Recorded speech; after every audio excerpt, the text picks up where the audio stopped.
Devarapalli police station పరిధిలో గిరిజన యువతి ఆత్మహత్య కేసులో నిందితుడిని పోలీసులు పట్టుకున్నారు. ప్రేమను ప్రాణంగా భావించిన ఒక అమాయక గిరిజన యువతిని నమ్మించి 4 ఏళ్ల పాటు నీడలా వెంటాడి తీరా పెళ్లి ప్రస్తావన తెచ్చేసరికి నీది తక్కువ కులం అంటూ అసలు స్వరూపాన్ని బయటపెట్టాడు. ఆ వేదన భరించలేక ఓ గిరిజన యువతి తనువు చాలించిన ఘటనలో నిందితుడిని పోలీసులు ఎట్టకేలకు కటకటాల వెనక్కి నెట్టారు. దేవరాపల్లి మండలం రైవాడ రిజర్వాయర్ సమీపంలో నిందితుడు కొల్లి లోకేష్ను శుక్రవారం సాయంత్రం పోలీసులు అరెస్ట్ చేశారు. కేసు వివరాలు అనకాపల్లి ఇన్ఛార్జ్ డీఎస్పీ ఈ శ్రీనివాసులు మీడియాకు వెల్లడించారు.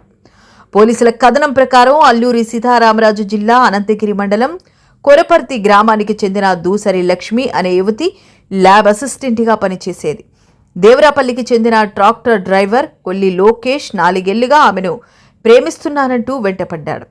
నమ్మిన ఆ యువతిని పెళ్లి చేసుకుంటానని నమ్మించి లొంగదీసుకున్నాడు. కొన్నాళ్లుగా తనను వివాహం చేసుకోవాలని లక్ష్మి ఒత్తిడి చేయగా లోకేష్ తనలోని క్రూరత్వాన్ని ప్రదర్శించాడు. నువ్వు తక్కువ కులం దానివి, నిన్ను పెళ్లి చేసుకోలేను అంటూ సమాధానమిచ్చాడు. ప్రాణంగా ప్రేమించిన వ్యక్తి నుంచి ఎదురైన సామాజిక వివక్ష, వంచనను లక్ష్మి తట్టుకోలేకపోయింది. తీవ్ర మనస్తాపంతో గత నెల 30న సాయంత్రం సమయంలో ఆమె బలవన్మరణానికి పాల్పడింది. మృతురాలి తండ్రి పెంటయ్య మార్చి 31న పోలీసులకు ఫిర్యాదు చేయడంతో అసలు విషయం వెలుగులోకి వచ్చింది.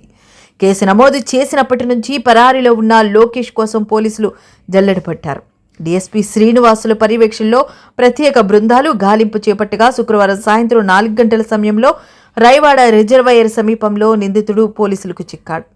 బాధితురాల్ని ప్రేమ పేరుతో వంచడమే కాకుండా కులం పేరుతో దూషించి ఆమె ఆత్మహత్యకు ప్రేరేపించిన లోకేష్పై ఎస్సీ ఎస్టీ అట్రాసిటీ సహా ఇతర సెక్షన్ల కింద కేసు నమోదు చేశామని డీఎస్పీ తెలిపారు. నిందితుడిని రిమాండ్ నిమిత్తం చోడవరం కోర్టుకు హాజరుపరుస్తామన్నారు.